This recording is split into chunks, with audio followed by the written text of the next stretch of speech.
నమస్తే. Welcome to 24/7 news TV. నేను మీ శాన్వి. ఈ రోజు మనతో పాటు సీనియర్ పొలిటికల్ అనలిస్ట్ అలాగే సినీ క్రిటిక్ చిట్టిబాబు గారు ఉన్నారు. మరి ఆయనతో మాట్లాడదాం. హాయ్ సార్, నమస్తే. ఎలా ఉన్నారు సార్?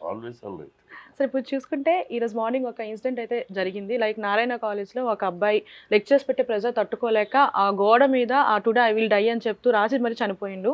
అసలు ఎందుకు ఇలా జరుగుతుంది? గతంలో కూడా చాలా ఇన్సిడెంట్స్ చూసాం మనం. ఇది ప్రెషర్, ర్యాంకుల కోసం పిల్లల్ని ప్రెషర్ పెట్టేస్తున్నాను అన్నమాట. ఇది ఇవాళ ఫస్ట్ టైం కాదు.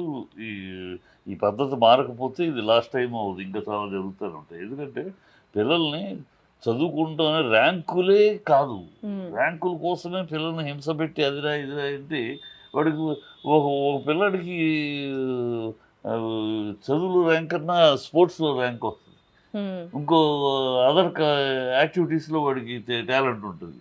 సో పిల్లల్ని దేంట్లో విషయంలో వాడు టాలెంట్ ఉన్నాడో దాని మీద ప్రమోట్ చేయడానికి, దానికోసం టీచర్స్ వాడిని ఎంకరేజ్ చేయడం చేయాలి. చెప్తే ఒకే చట్టంలో పెట్టి నువ్వు ఆడికి ర్యాంక్ వచ్చింది నీకు ర్యాంక్ కావాలి, ర్యాంకు అంటే ఎట్లా పిల్లల్ని అంత చాలా టార్చర్ అంటే నిజమే కథ. చచ్చిపోవటం అనేది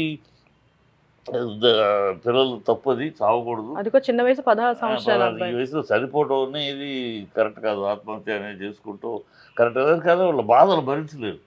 అది వీ కెన్ అండర్స్టాండ్. అంత ప్రెషరు. వాళ్ళేమో కోట్లు లక్షలు పెట్టేసేసి యాడ్లు ఇస్తారు. ఆ పబ్లిసిటీ, ఆ ర్యాంకులు అని చూపించుకుని ఓ డబ్బులు దందా 4 లక్షలు 5 లక్షలు సీటుకి ఇట్లాకు ఆ వ్యాపారం కోసమని పిల్లల్ని ప్రెషర్ పెడతారు. వాళ్ళ వ్యాపారం కోసమని ర్యాంకులు కావాలి.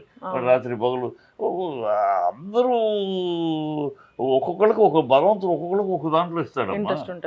ఒకడికి ఇంజనీరింగ్ చదువుకి ఇస్తాడు, ఒకడికి డాక్టర్ చదువుకి ఇస్తాడు, ఒకడికి సైంటిస్ట్ అవుతాడు, ఒకడు స్పోర్ట్స్ మెన్ అవుతాడు, ఒకడు మంచి బిజినెస్ మైండ్ ఉంటుంది.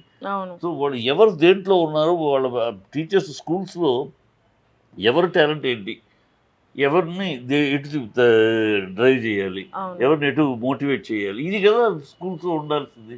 అది లేచి మొత్తం కలిపికట్టు కాబట్టి అందరూ ర్యాంకులు చదవండి లేదా సావండి, మరి ర్యాంకులు తెచ్చుకోండి లేదా సావండి అంటే మరి సావక ఏం చేస్తారు? ఆ పిల్లని కూడా కొట్టడం జరిగిందంట వారం రోజుల క్రితం. అయ్యో కొట్టటాలేంటి, ఆ పిల్లనే కదమ్మా. ర్యాంకులు తెచ్చుకోకపోతే కొడుతున్నారు, పేరెంట్స్ కొట్టలేదు. కొడితే అది రిపోర్ట్ చేస్తే మళ్ళీ వాడికి అసలు మొత్తం కెరీర్ నాశనం చేస్తున్నారు.